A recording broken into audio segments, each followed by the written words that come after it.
Good afternoon. Very warm welcome. This is another session from the Bristol Festival of Ideas, and my name is Jenny Lacey. And for the next hour, we're going to discuss whether the sexual revolution has delivered freedom to women and equality to both sexes, or whether it's made our society in the West more decadent. Let me just introduce the two people who are going to be speaking, and I hope lots of you are going to speak too, but Linda Grant is a journalist and writer. She was a Guardian columnist for some years before becoming a novelist, and her latest book, and very good it is too, We Had It So Good, looks at the baby boomers and their legacy, and she's also a contributor to a book we're using quite a lot this weekend, 50 Shades of Feminism. And Peter Hitchens writes for the Mail on Sunday. He's published books on non-fiction, on subjects like religion, drugs, and our cultural revolution. So what we're going to do is to listen to both of them and then ask you to join the discussion. So will you please welcome Linda and Peter.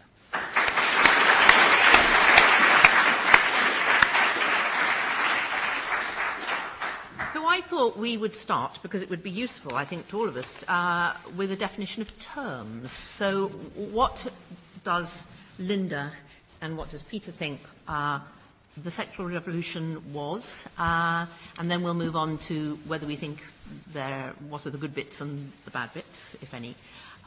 So, Linda, do you want to kick us off? What does a sexual revolution mean to you? Very, very simply, what the sexual revolution means to me was my mother saying, if you have sex before you get married and you get pregnant, your life will be ruined, and me saying, no, I won't, because I've got the pill. That is the sexual revolution to me. I don't know, I have never asked my mother or any of my mother's generation whether they had sex before marriage, but it was clear that sex before marriage was something which frightened them a great deal. Because of the loss of what was called reputation, honour. And my mother's phrase was, nobody wants a cake with a slice cut out of it. This is the kind of thing that people used to say at the time. There's no question that before the pill became available to single women, which it did when I was in my mid-teens in Liverpool, girls who got pregnant their lives were made very, very difficult. It was very difficult for them to get back into education. So I thought as a teenager that nobody until me and all my friends had ever had sex, really, apart from the kind of reasons of, reproduction.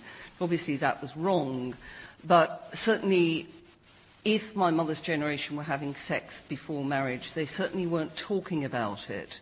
They weren't discussing it, and it was something that quite clearly they were afraid of. And that was the great transformation, was that we had uncoupled sex from reproduction, and that changed absolutely everything. And it gave women an equality we'd never really been able to have before, sexual equality, which meant that you could be a sexual being, you could be married, you could have a career, you just had a whole lot more choices. That's actually really interesting. I think if you don't mind, and you don't have to do this, but it would be very interesting if everybody was prepared to roughly say how old they are, because my suspicion is you're linking it very much with science delivered something and you took advantage of it. Women who were 5 or 6 years older than you might have said, actually, we were already pushing at the boundaries and trying to change things. Science simply made it easier for that to happen. Sure. Are you happy to tell us roughly how old you are? Oh yeah, I'm 62. Right, great. Okay. You don't have to do any of this. So anybody, don't answer questions if you don't want to. Peter, here you are, roughly the same kind of age. Is that right? I'm 61, yeah. I shall soon be 62. Great. We were comparing senile rail passes on the way down and discussing the difficulties of applying for bus passes. Okay, though I was asked for identity when buying a bottle of wine the other day. Here you are, a man growing up more or less the same kind of time. What does the sexual revolution mean to you? Oh, the liberation of selfish and unpleasant men dressed up as the liberation of women, which is what it's actually been. and a catastrophe actually for women and also for men who are not selfish, and generally a huge moral, social and cultural disaster for our civilization. I can go on if you want. That's extremely wide. Can we narrow it down very slightly, perhaps? Well, just very simply. I mean, the invention of the pill, which was not an accidental discovery of science, but was, and here I have to wave around my first book, which I have no particular commercial interest in doing so, called The Abolition of Britain, published in 1999, which contains a chapter called The Pill That Cured Morality, which describes how the contraceptive pill was not accidentally developed, was deliberately developed, mainly under the influence of somebody called Margaret Sanger, who wanted to, as she saw it, and she was extremely politically, socially and sexually radical, to liberate women from the tyranny of pregnancy. The mistake in that, if you like, was of course that once women no longer connect, and once everybody can disconnect pregnancy from sex, then the old bargain by which we lived, which was that women could offer sex in return for marriage, and if they were wise, didn't offer it in return for anything else, collapses. So what then have women got to offer as a bargain? And why is it at the end of all this that we now have what to me is this obscene situation where many women are frantically trying to stave off the advance of age with disgusting Botox treatments and plastic surgery, and why women are discarded by men or not even married in the first place by men and not offered any support, and having exchanged the institution of marriage, which offered them some sort of lifelong companionship and support, for the extremely temporary and entirely cash-dominated relationship which they have with their employers, which can end in a moment and which has no commitment to it whatsoever, and regard this as an advance. Okay, so very differing views, and we will look at quite how different. I think we shouldn't also forget that it's... come here to say the same thing. No. I think we shouldn't forget too, and let's perhaps both of you can just mention this, is it's not just about women getting the pill and being able to have less dangerous sex, it's also about homosexuals being able to have a more liberal existence. Hang on, babies aren't dangerous. They can Inconvenient maybe, but dangerous I would say is probably not the adjective. Okay, all right. But it's about other things as well, which I'm sure we'll move on to.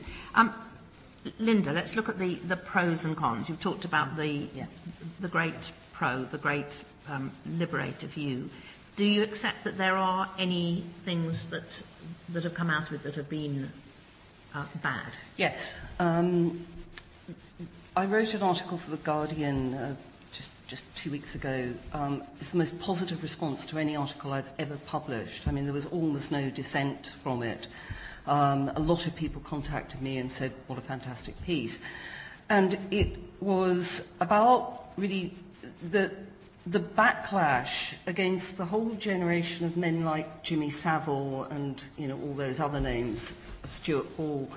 What happened in the sexual revolution was that a group of older men, sort of, men born in the 20s and 30s, suddenly saw that there was this, liberated women who were freed from repressive morality.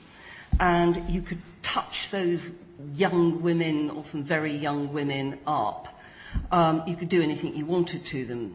Contemporaries of mine, the attitude was, aren't you supposed to be a liberated chick? Are you frigid and uptight? So if you didn't come across sexually, you were condemned as being a throwback to an earlier kind of, you were your mother's generation. And that made it very, very difficult. And I think that what happened was when it was that period in the 70s when feminism actually reacted against the sexual revolution and said, hang on, there's a big problem here, because what was supposed to be for our equality has become something which is being really exploited by men in lots of very different ways. And it was at that point that we had to develop a concept which was sexual harassment, that, you cannot touch, there has to be consent. So that's one of the things which happened as a result. And the other thing which happened, which I think preoccupied feminists for so long and probably still does, which was the unleashing of pornography. And there was a period of time when people were saying it's absolutely okay to have sex with underage boys and girls, paedophilia, let it all hang out. So a lot of very, very unpleasant things, emerged. And feminism was never really able to deal with the very, very complicated questions of pornography, and sort of, is still arguing about them to this day. So I certainly wouldn't deny for a second. And then you had the situation with the pill, people starting to get side effects of the pill, people coming off the pill. Then, of course, you had AIDS, HIV, AIDS. So it unleashed a Pandora's box. There's no question of that. The problem for me is that whenever you make things more equal in any way, you change the situation. You change it, and there are matters that you had not contemplated. Peter and I are sitting on this platform today because I'm writing a novel about the time when we were both at university. And one of the things that Peter was very, very helpful to me in looking back at that period in the early 70s and the gibberish that we spouted. I mean, we really talked some very, very stupid ideas. The personal is political was extended in ways which were quite damaging to people. So yes, Peter and I would agree on this, that a lot of nonsense came out of the second sexual revolution, a lot of nonsense came out of that period. Where we disagree is that I think that is the inevitable consequence of equality. Having asked Linda, Peter, about things that were bad, how about you? Is there anything at all that you think that came out of the sexual revolution which has been a good thing? One of the big problems about this is that two things are confused. There was, first of all, the change in the status of women, which began really at the end of the 19th century and continued into probably the 1950s, the change in the legal status, the change in the ability to own property, the entry to the professions, the entry to university, which nobody of any sense can object to. And there's not a word in Virginia Woolf's A Room of One's Own with which I would disagree. And this is confused and very, very strangely confused and run into the wholly different thing which happened in, I suppose, after Betty Friedan and then Germaine Greer in the early 60s in the United States and here, which was a kind of female separatism, a revolt against the institution of marriage particularly, which still continues. And that's where I have to say, don't confuse these two things. You can be entirely in favour of the one and be extremely worried about the other, whichever sex you belong to. And in fact, it seems to me that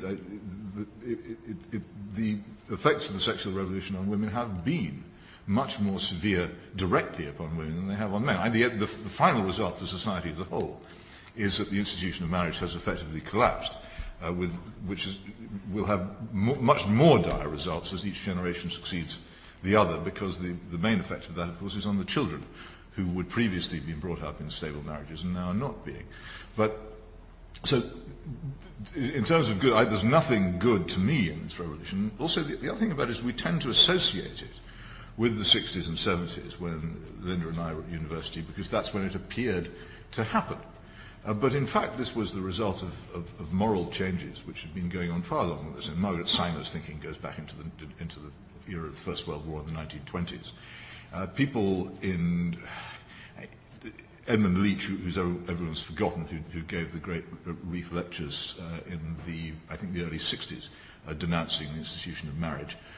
All kinds of other thinkers and political figures who had long ago sacrificed traditional morality, found that in the era of the 1960s, partly because of mass broadcasting, partly because of the huge expansion of universities, but for a number of other reasons, they were suddenly far more powerful. We were not the makers of the sexual revolution, Linda and I. We were actually simply being swept along by it. It had already happened. Remember that people like Richard Crossman, a respectable seeming member of the Labour government of 1964, the author of the famous diaries, the son of a judge, pinstriped, short back and sides, respectable-looking person, had during his time in Oxford in the 1930s procured an abortion for his mistress, had an affair with a divorced woman, and generally behaved very much as people do these days. In those days it was seen as shocking. It didn't do him any long-term harm, and there were many, many people in the British cultural and political establishment who had similar lives and who were quite happy to see that kind of life extended more widely. We were either the beneficiaries or the unfortunate inheritors of something that was already well underway long before we experienced it.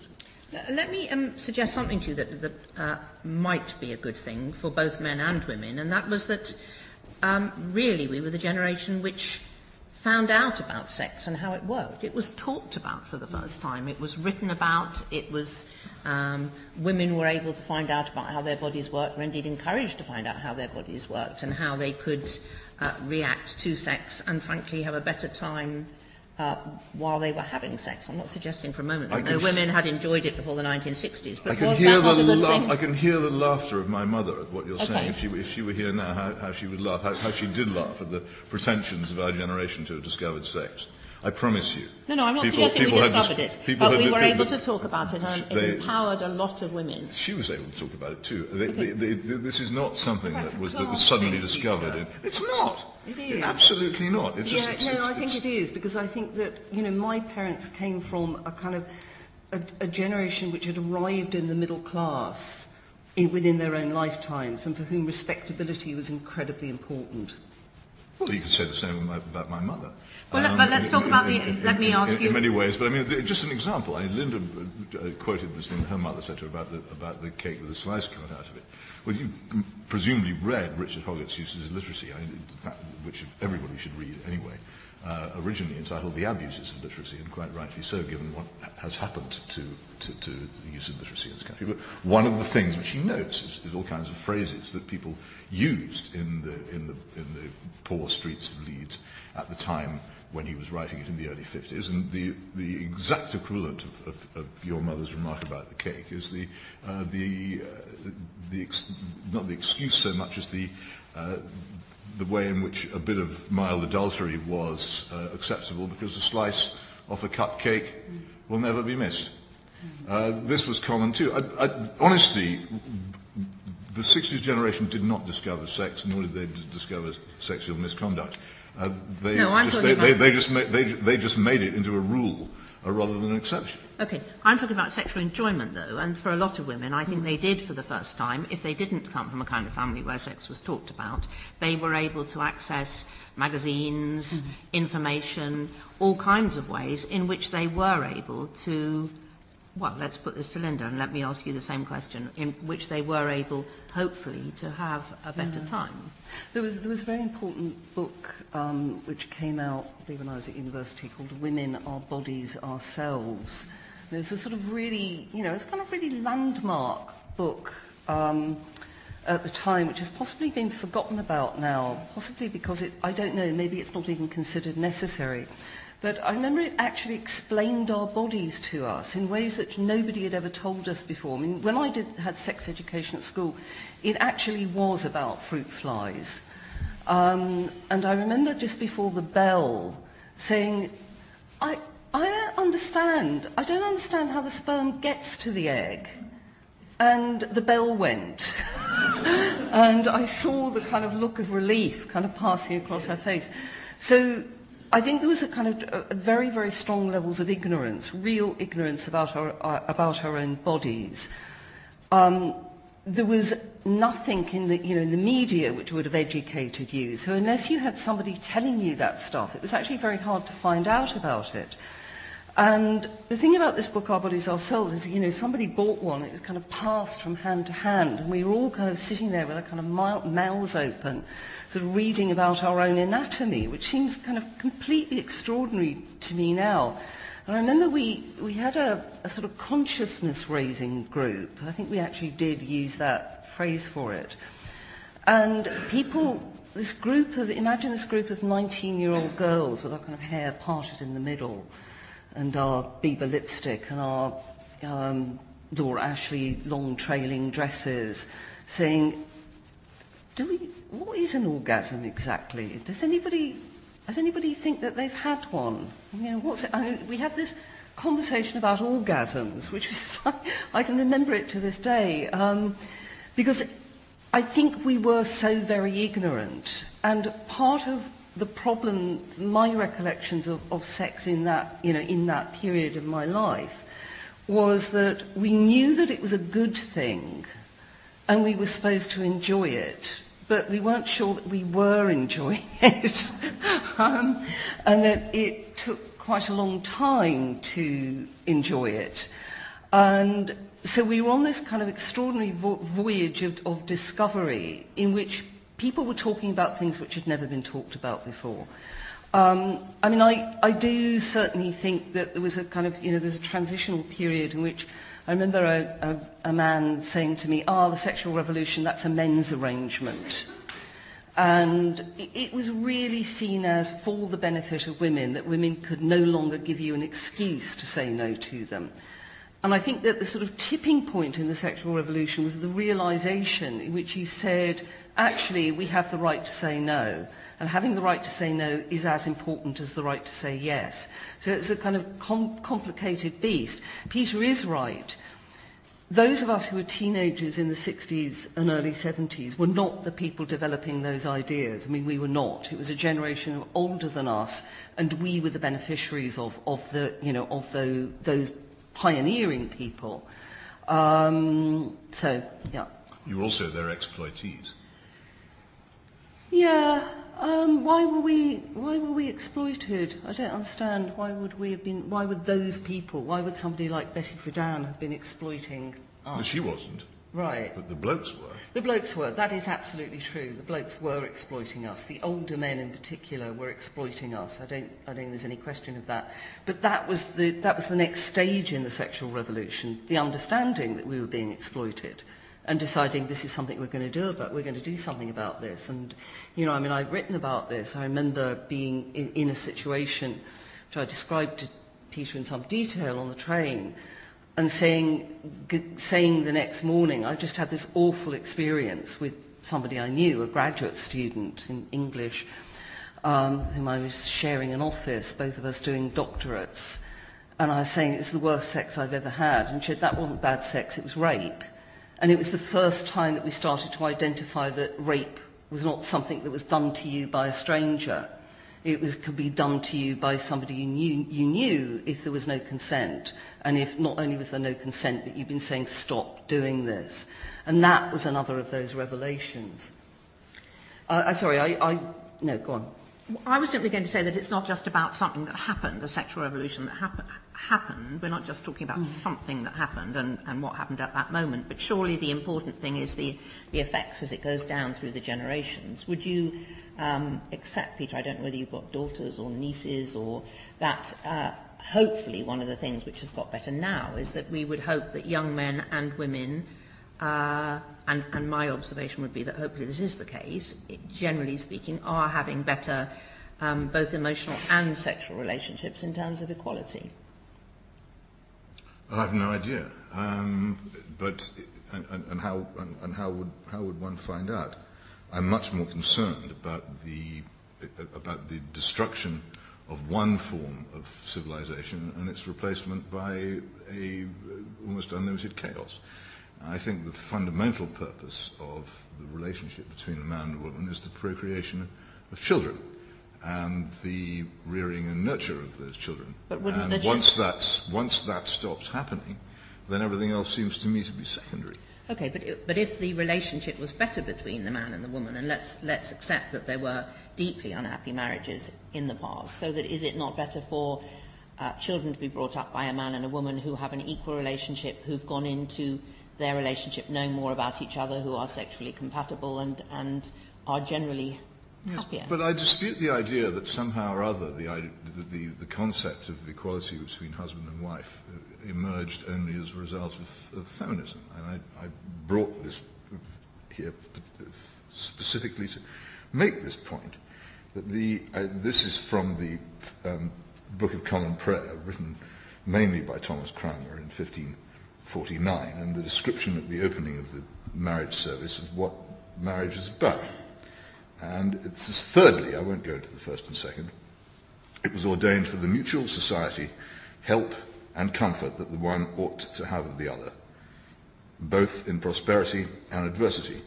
And further into the actual marriage service, the vows which are made are not vows made between unequal people, but very strong promises of to have and to hold from this day forward, for better, for worse, for richer, for poorer, in sickness and in health, to love and to cherish till death us do part. This idea that men and women have only recently discovered that they can be equal partners in marriage is simply unhistorical. It isn't true. It's always been available. It's been a good which is an attainable goal for most people. It didn't just suddenly happen because Betty Friedan discovered that people were unhappy in the suburbs. It has the sexual revolution destroyed marriage and the nurturing of children? Well, fewer people get married. There is more divorce. Divorce was very difficult to get. There's more marital breakdown. Is that a good thing or is that a bad thing? I'm not really in a position to say. I haven't, that evident. I would probably take it on a kind of case-by-case basis. I don't understand why people who are in a very, very long-term relationship, and I know those people in very, very long-term relationships, people who've been together for 30 years, will say we're not married, right? And so sort of why, why you're not married, and they sort of don't see any reason to, sort of not necessary. So clearly it's not the institution of marriage which is the issue, it's the nature of the relationship. Some relationships stick and other relationships don't stick. It's easier to break up a relationship. Clearly there has to be an effect on the children. How long that effect lasts, I don't know. It's going to be different in all cases. Sometimes it's for the better, sometimes it's worse. I'm really not in a position to talk about those great questions like the institution of marriage. I never thought that I wanted to have children, and the reason why I didn't want to have children was because I thought I actually wouldn't be very good at it. I thought that, parenting was something, I thought I'd be actually a very bad parent. And there was a certain point in my life, probably around the age of about 27 or 28, when I thought, but actually I don't have to. I just don't have to if I don't want to. And what the sexual revolution had given me was this freedom to make a choice which I think 10 years earlier or 15 years earlier had been regarded as absolutely beyond the pale. So for me it worked out extremely well. On the other hand, the flip side of that is, as young women, as 20-year-olds, one of the things that we didn't take into account and hadn't seen coming was the fact that on the whole, and this is obviously a generalization, most men, not all men, tend to prefer younger women. So what happens is when a relationship breaks down, when a couple, divorce in their 40s, late 40s, early 50s, men will remarry somebody quite a bit younger, and in general the divorced woman will have a lot of difficulty in finding a new sexual partner. And if you ask all the people who have written about this on the dating websites, they say we cannot find partners for middle-aged women because men are looking for a woman who's about 10 years younger than them. And that was something that we hadn't seen coming in the sexual revolution. Can we turn to some of the other things that happened, whether directly as a result of the sexual revolution, but certainly the attitude towards homosexuality? Has that been a good thing, Peter?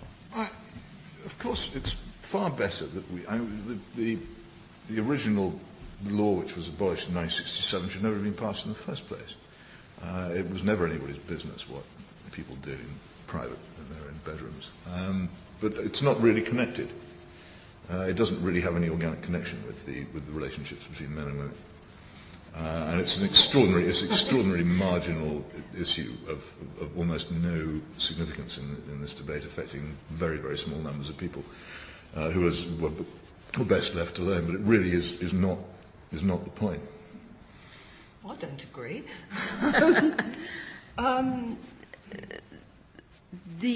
The change in attitudes to homosexuality, and a change which didn't take place overnight, but a change which took place over decades, has been absolutely transforming and significant. I think that 40 years ago, most people would have said they didn't know anybody who was gay. Their idea of somebody as gay was very, very stereotyped. Maybe, I mean, you know, this sort of great thing that, you know, that none of his legion, millions of fans appeared to know that Liberace was gay, right? Even though it sort of, you know, seemed kind of axiomatic and obvious. But I think that the transformation now is that most people know somebody who's gay, either in their workplace, through education, or in their own family. And the normalisation of that has been absolutely extraordinary, from a situation in which people were... When I arrived at university, the first Gay Liberation Front meetings were taking place. And these were, you know, 18-year-old, mostly boys, some girls. And the sense of coming out really was very, very palpable and very, very significant, that they felt themselves to be in a safe environment in which it was possible to do so, hadn't told their parents, were talking about things which were really kind of unthinkable. I remember somebody saying that he remembered sitting in his mother's kitchen as the news came on the radio that the law had changed, and trying to keep his face straight, you know, as a 15, 16-year-old, just trying to keep his face straight. So his mother, and he said, my life is going to be all right. And I found that very moving. So I don't think it's disconnected. I think they're part of the same thing. And of course, where it brings us to why is it part of the same thing? What's the connection? Well, because it brings us to the institution of marriage. Well, it doesn't. Well, it does. It has almost nothing to do with it. But it does, because we're now redefining marriage as being between two members of the same sex. Of course it does. We're redefining marriage. Well, oddly enough, that argument is mostly used by the opponents of same-sex marriage as a case. The proponents of it, particularly Andrew Sullivan, say that the institution is not being redefined. But that's it is being redefined in the sense well, you can argue with Andrew about that. The marriage is a relationship between a man and a woman. I think it's a diversion from the issue and has no connection from it. And I think I have this right. But if you look at the figures of the numbers of civil partnerships actually contracted in 11 years since they became legal, I think 1/20 of 1% of the population have taken them out. And it's whatever you think on the issue, it's not central. Whereas millions upon millions of people, adults and children, have been affected by the collapse of the institution of marriage, which is an enormous issue and far, far, far more important out of all proportion to the treatment of homosexuals. Okay, we'll go and ask for questions and comments in just a moment from the audience. But let's deal with one other thing which was very important, and it came out of feminism and the control of women over their own bodies, and that's obviously the Abortion Act and the ability of legal, safe abortion, women to have legal and safe abortions. Let's ask Peter first of all. Has that been a good thing or a catastrophe? No, it's a horrible thing. And also to define it as the control of women over their own bodies is to neglect the fact that there are two bodies involved in abortion. That one of them is destroyed with considerable violence. Violence so distressing that it has almost never been shown on television, and if it were to be shown on television would change many people's attitudes towards the whole idea. It's also become a form of backstop contraception, and not as bad as it was in the Soviet Union, where it was developed as an idea, where at one point the number of abortions considerably outnumbered live births, but it now has reached the level of 180,000 a year. Abortion was actually legal in this country, thanks to the Alec Bourne case of 1938, before 1967, but under very, very restricted circumstances. When the circumstances ceased to be restricted and the vague clauses about mental health were introduced, it became a Holocaust. And it still is. And this would seem to me to be much more interesting in a discussion about whether we should be in favour of legalising assisted suicide or assisted dying, where again there will be clauses which are equally flexible as the ones in David Steele's 1967 Act, and there would be very, very large numbers of people got rid of for the convenience of others, which is what fundamentally abortion is all about. I think it's a catastrophe, and when people sit around and ask themselves, well, what would I have done if I had been in a country where some terrible oppressive act had been conducted against a helpless and minority incapable of defending itself? What would I have done? And they fantasize about how they would have joined the resistance and everything else. Well, you are in a country where such a thing is happening. 180,000 defenseless human beings are murdered every year, and you do nothing. And indeed you applaud it and call it liberation. I don't care if silence falls, it's true. No, Linda, I'm waiting for Linda. No, I hadn't realised. No, I was thinking of the audience. You finished. It's certainly not funny. Well, abortion has always taken place, whether it's legal or illegal. So is murder. Yeah. One of the kind of founding principles, really, of feminism is women's control over reproductive rights. One of the issues in which I wore out lots and lots of shoe leather when I was younger, probably still would. Having said that, I think the thing which depresses me slightly, and is something which I find very, very surprising, is the numbers of very young women who, still in their teens, who want to have babies. That is an absolute schism between the headspace I and my friends were in the 60s and early 70s and young women now. It's fine to have a baby. And then the extraordinary discovery when they've had the baby that babies cry, that they cry in the middle of the night, that you can't go out, that they're a drain on your life. I mean, this really, really amazed me.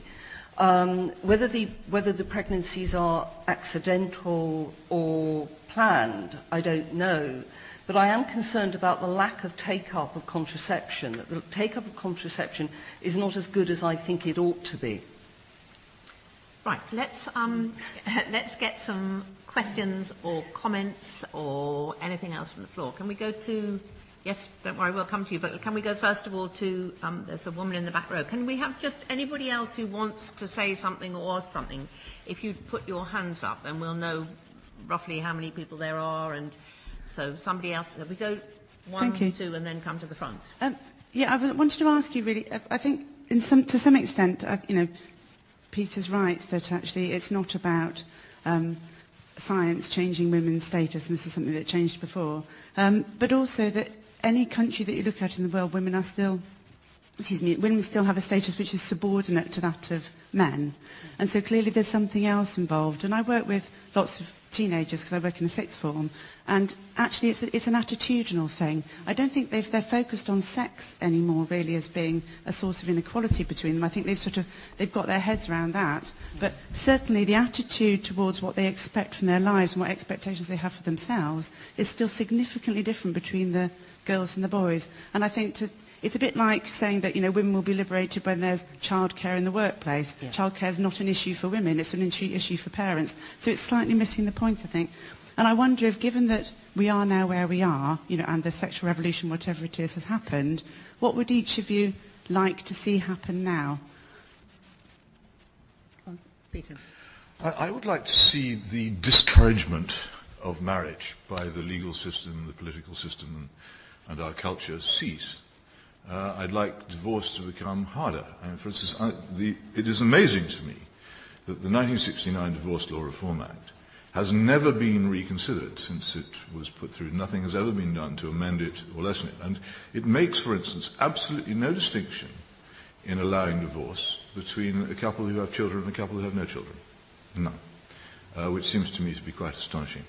So that would be one thing that you could do. You could make, at the moment it's easier to get out of a marriage than it is to get out of a car leasing agreement legally. I think there should be a rebalancing of that, and I think the general attitude that we have towards marriage should be different. That is to say, those of us who have access to public microphones and who write where many read, and who are elected to public office and teach children should stop being so dismissive of marriage and stop pretending this great untruth that it's equivalent to any other relationship between any other pair of adults, because it isn't. So that would be a good start, because my main concern is for the next generation. Who is going to raise them if married couples are not going to raise them? And I'll tell you who's going to raise them. The state is going to raise them. It's going to raise them badly, or nobody's going to raise them, and they're going to grow up feral, or they're going to grow up victims. Who was raising the victims of the abusers in my hometown, Oxford, who've just been convicted for those horrible crimes? Who was raising them? Nobody was raising them. They were, all, with one exception, the victims of those abusers were in care homes, as they're cynically called, because the marriages in which they had been brought up had either never happened or had broken to pieces in a society which is hostile to marriage. And so I would like to see marriage rebuilt in our society as a respected and valued institution. Linda? There is a session immediately after this one which is on the much broader issues of feminism, and so I've tried to kind of, in order not to repeat myself, and we had a discussion about this. This is about the sexual revolution, this is about feminism. So you're absolutely right, the sexual revolution is only one, small aspect, or significant, but, it's this particular aspect of huge social changes. And the attitudinal stuff is much, much harder to shift. I mean, you're absolutely correct. I would say, and I will repeat this later, is I think that there is an assumption when I speak to young women who are about 20 that the rights that they have always existed. And the example that I give is that when I was 27, I think, I applied for a department store credit card, and I was told that the form had to be countersigned by my husband or my father. So when, a 20 says, oh, I'm not a feminist, so I say, well, okay, this is what it used to. Oh, God, that's awful.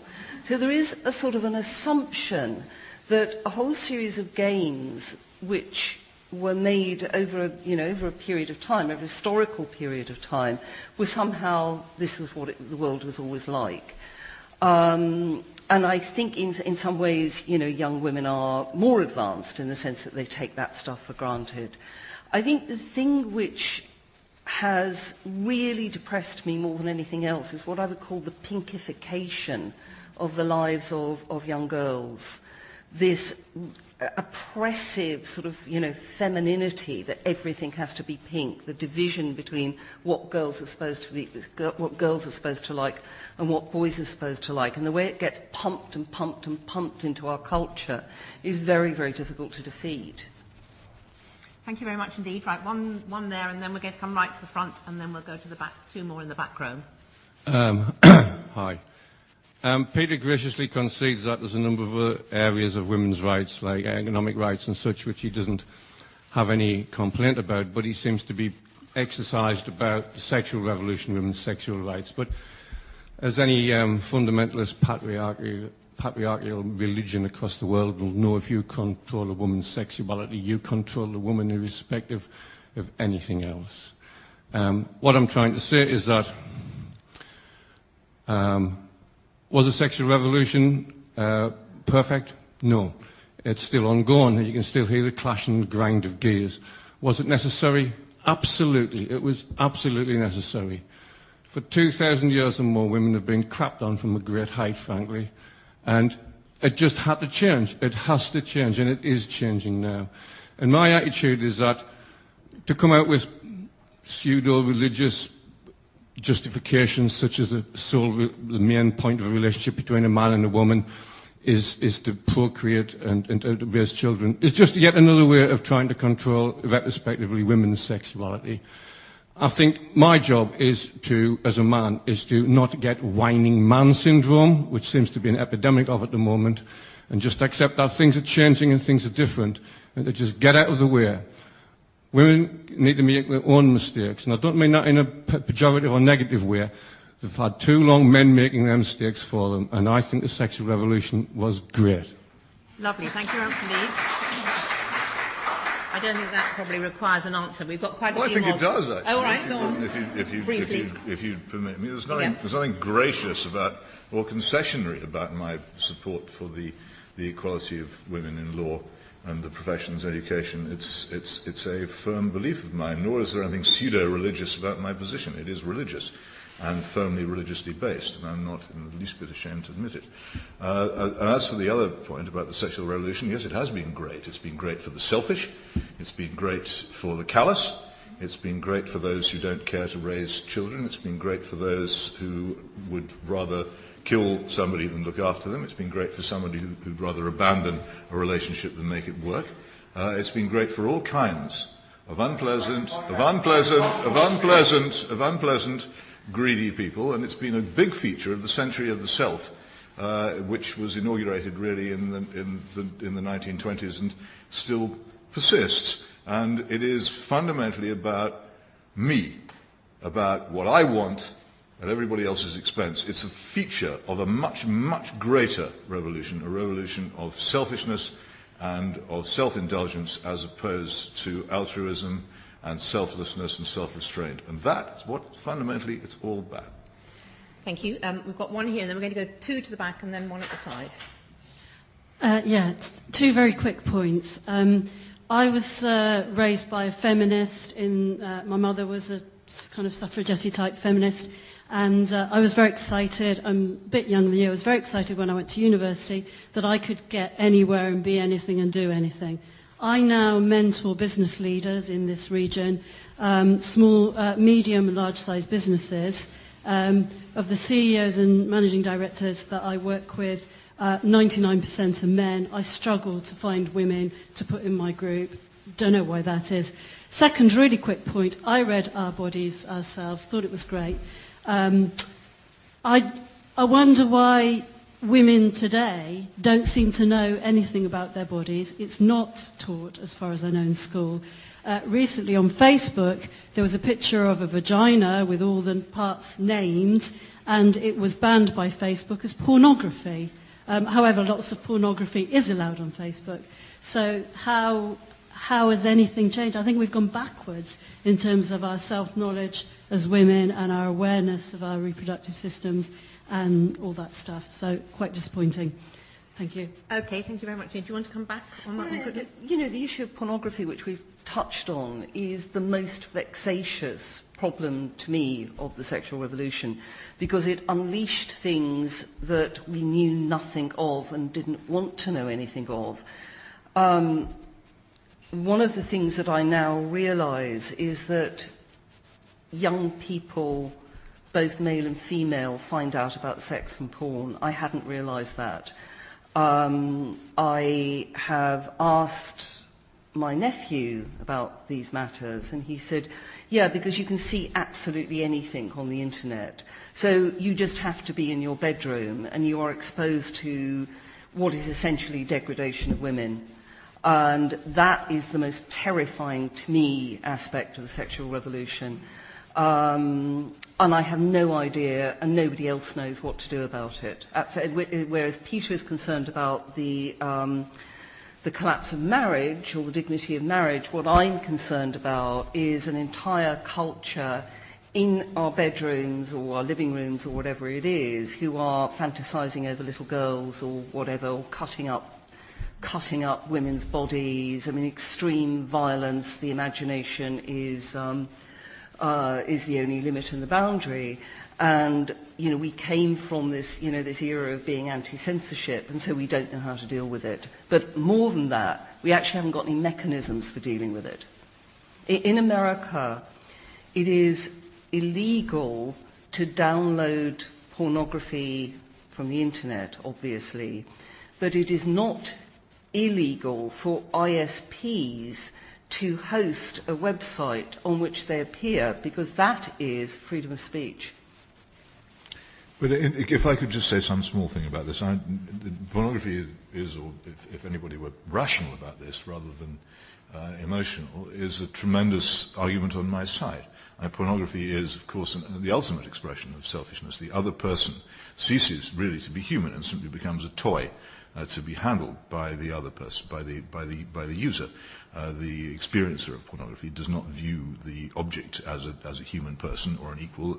They view the the object of the pornography simply as a thing to be used, something to be consumed, like a meal. And this ultimately expresses the immense selfishness of which we're capable when we're not put under some sort of moral or other pressure not to be so.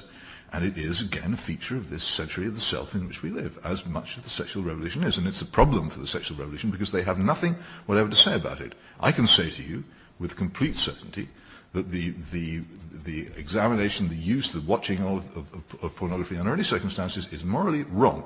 And I have a sound basis on which to say that, which feminism simply cannot, the modern feminism simply cannot offer. It has nothing whatever to say. Although people like Naomi Wolf criticize this, but the trouble is they can't really, in the world that they've helped to create, come up with a consistent position which can say that this is wrong in the terms in which they have defined the world. They can dislike it. Any person of any taste or discrimination must dislike it, but they cannot come up with an immutable moral reason for it not to be allowed. That's not true, because Andrea Dworkin, who was the great kind of analyst of pornography, made the irrefutable point. These are not dolls. These are real people in these pictures. Real people, real women are being exploited to make these images. And that's something that it's very hard to argue against. But it's your revolution that has made this happen. Okay, let's move on because we have a lot of people who want to speak. Can we just have I think there were two in the back row. Can you just one in the back row, and then one over here, and then somebody here. Okay, let's start. Hi, I have a question for Peter. I think that people who are happy in of themselves and with their own lives are much better equipped to be a good parent, and surely by extension of that, somebody who's trapped in a marriage which makes them deeply unhappy are therefore completely incapable of being a good parent. And you seem to elevate marriage to some kind of mythical proportion, but what is it that marriage would bestow upon a child's upbringing that simply being loved by happy parents wouldn't give them? Well, you introduce into the argument so many things which require careful definition that if I were to answer you properly, it would probably take about 2 or 3 hours. What is happiness? And what do you mean by trapped in an unhappy marriage? What in many cases happens in the current situation, the marriage is largely collapsed because men don't wish to get married in the first place. They see no advantage in it whatsoever. They can get what they want without marrying, and indeed marriage, the old joke, I'm not going to get married, I'm going to find a woman I don't like and buy her a house. This is the attitude of many men towards marriage now. They really see it as a danger to their independence. Well, why in that case are the marriage figures in this country falling? The number of first marriages, the number of marriages was for some time sustained by remarriages of divorced persons, but the number of people getting married in this country is falling exponentially at the moment. Men will not commit themselves under these circumstances. It's not terribly surprising. And then you get the position where a marriage can be ended with such extreme ease that as soon as a marriage runs into any kind of difficulty or trouble, the first recourse which people have is to the exit, rather than any attempt to make it work. Unhappiness arrives in all kinds of forms, and many of us experience it. And the question is not whether we experience it, but how we experience it. Life is not all the time always happy, at least not in my experience. Maybe yours is different. But quite often, happiness is achieved by effort. And the other thing is that what we often do in modern life is we mistake pleasure for happiness. They're two different things. Sometimes you have to sacrifice pleasure for happiness, and particularly people who are setting out on the very long road of raising children, which requires an extraordinarily high level of commitment, which many people are simply not prepared to make in a modern society where they've been brought up in a pleasure-seeking, selfish environment, and also in many cases where they have seen no example of it being done. Thank you very much. And we're going to have to move on. You can argue with me about it afterwards, but I think other people have. Yeah, I think we have to move on because we have 6 minutes left, and I think at least. This is really a question for Peter. I completely agree with you about pornography, and I completely agree with you about abortion, and I agree with you about the breakdown of families being a tragedy. But I have a concern which you haven't really addressed, and I wonder if you might briefly. The problem for me is that I perceive all the ways in which marriage can be extremely bad for women in particular. and that sometimes being in a marriage actually results in a woman being even more vulnerable than she was before. And one way of considering this is to think about the societies in which traditional marriage is still really strong, and they're mostly the societies in which it's actually less good to be a woman. And despite all my views that I just said that I agree with you about... Sorry, I didn't quite catch that. They're mostly societies in which what? Societies in which traditional marriage is very strong, or marriage breakup is very rare, are often societies in which women suffer high levels of abuse. And as we all know, domestic violence, something like 1 in 3 women will suffer domestic violence in their lifetime. That's from people within their own family. And in societies in which marriage breakup is difficult to achieve, whether they're Christian or Muslim or whatever, those women are often really stuck. And I really understand what you're saying, and really I'm sympathetic with it, that in many ways marriage is actually for the benefit of women.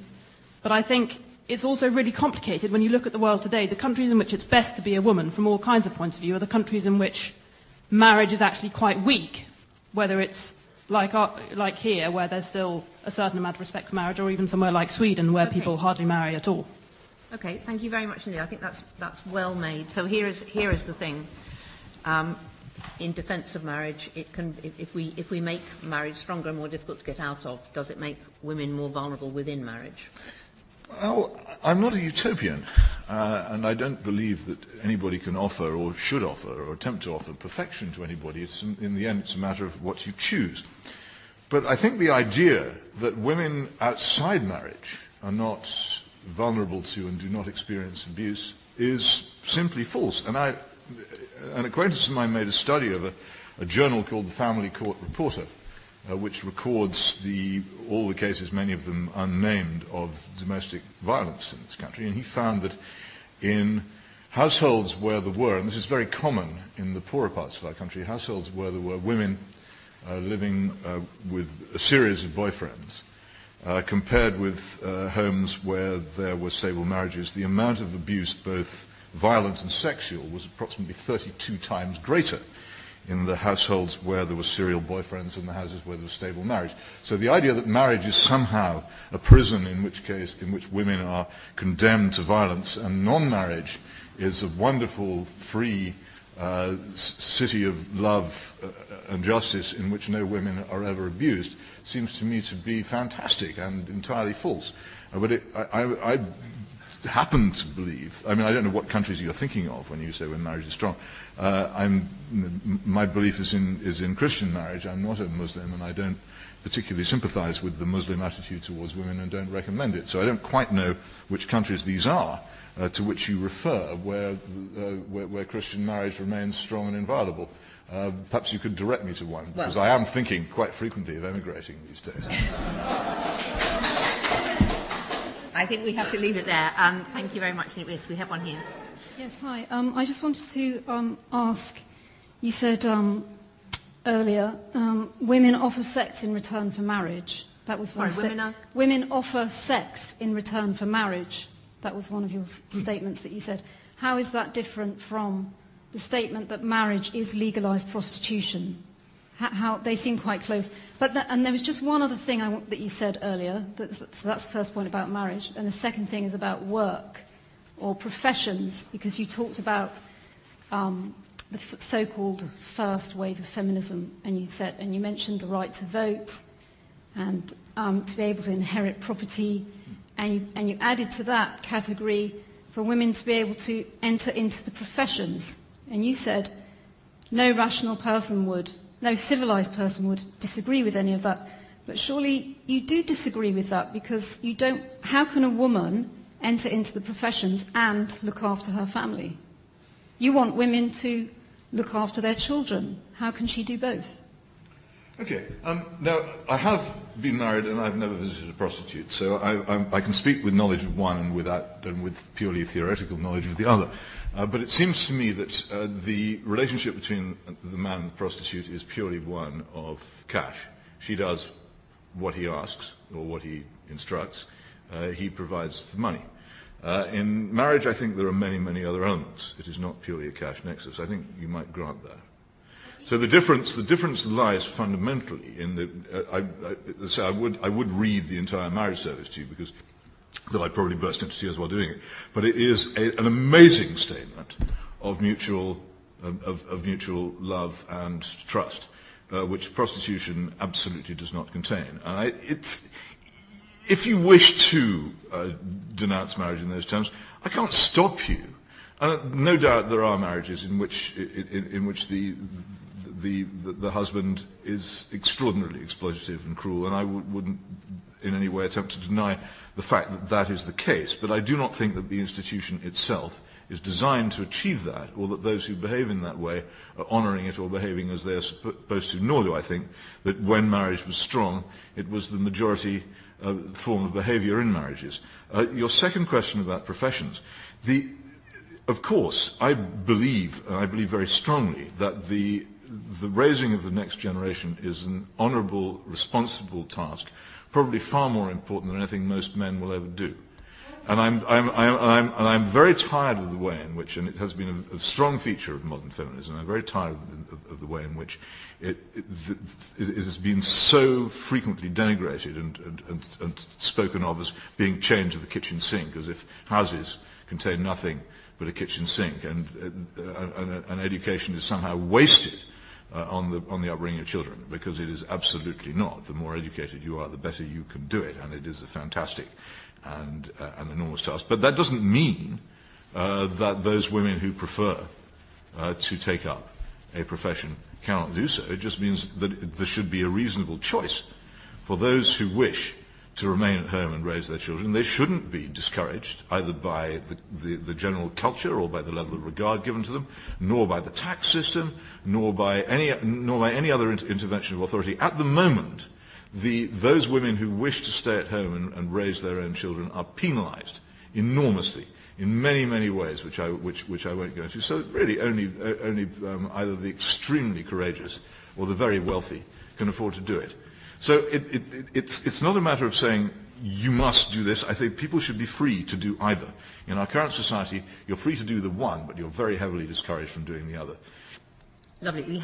I'm sorry, we have to end it there. I will be around afterwards. We've run out of time, but both Linda and Peter will be signing books and at the back for you to talk to. Linda, did you just want to say one final thing? No, lovely. Can I just do some quick housekeeping before we thank Linda and Peter? You all know this is brought to you by the Bristol Festival of Ideas. We have many more events. Please go on the website and look at them. We're bringing Tony Benn here at the beginning of June, so I hope that if you want to hear him speak, you'll come to that. Linda is going across to the Arnolfini to take part in another discussion. I'm not sure whether that's sold out, but if you're interested, you can come and see if you can get into that as well. 50 Shades of Feminism. That's about 50 Shades of Feminism. But for the moment, thank you both very much indeed.